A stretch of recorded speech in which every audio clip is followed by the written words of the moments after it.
Hi, this is Charlotte from Yarns About Yarn, and today I'm going to show you how to weave in your ends that you get when you do a graphghan using a corner-to-corner method. As you can see, I have a few to weave in at this stage. And the first thing that I like to do is kind of go and make sure that they're snugged up and there's no excess the corners are kind of nice and square, and I'm not pulling them too tight, but the corner to corner does create each of the little grouping of stitches does create a sort of a square.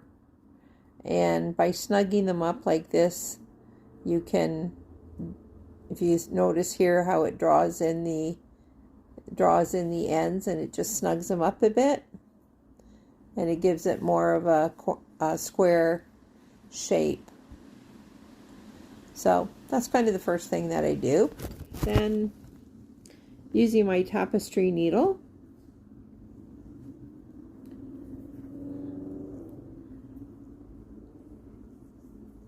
I use this technique of putting my yarn over my needle and pulling it really tight and pinching it, and I'm able to get it through the eye of the needle.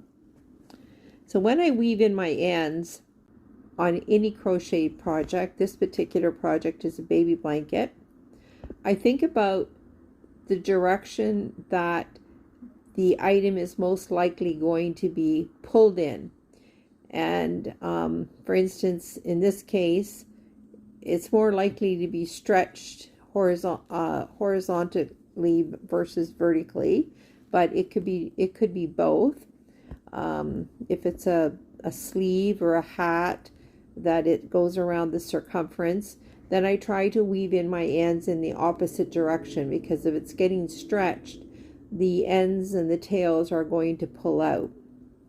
So in this case, I'm going to go vertically, and I usually try to do my first stitch and anchor it. So I'm going around an existing thread here, and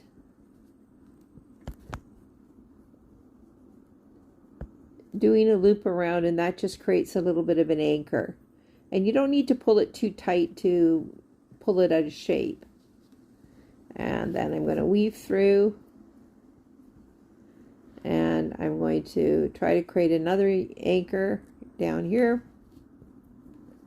And so that's sort of like a little bit of knotting. And then I'm going to take the excess tail and weave it up through the stitches, and then I sort of pull it a little bit tighter to cut it, so that when I release it, that piece that I cut is going to snap back into the between the threads. So let's do that one more time just to show you. So I'm pulling it here to give this little more squared effect here on the corner. And I'm going to pinch it around my needle and see if I can get it woven in here. Actually, this yarn is a little thicker, and it doesn't split as much, so I can actually pull it through the needle without pinching it. So I'm going to find a stitch in the black to anchor around. I don't want it to be the first stitch up here because it'll draw it in, but I can go into the second stitch here, and I'm pulling it, giving it an anchor, weaving it down here vertically,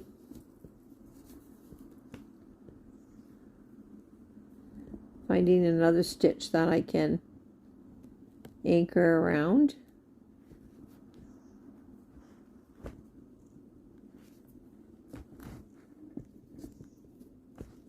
This thread's a little thicker, so sometimes the eye of the needle with all the thread can be a little bit difficult to get through there. And I'm pulling it snug, but I'm not pulling it so snug that it pulls the square out of shape. And then I'm going to go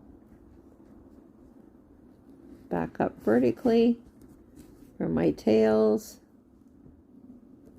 and one more time through the next stitch just to make sure it's all woven in securely, and then pull it a little snug so when I cut it, it will pop back down in between the layers. So there's a few ends to weave in, and some people don't like to do weaving of the ends, but I sort of find it a bit meditative, and I don't mind this process. I like to see how the scrappy looking scuffy blanket with all the loose yarns sort of gets all neat and tidied up, and I like to see that. So there I go, making my anchor, going up again, going through the stitches to create another anchor, pulling it snug, weaving it back one more time, pulling it a little snugger, and clip it. So that's how I do my weaving in my ends. Thanks for tuning in, and if you found this tutorial helpful, please like and subscribe to my channel. And in the meantime, peace and blue skies.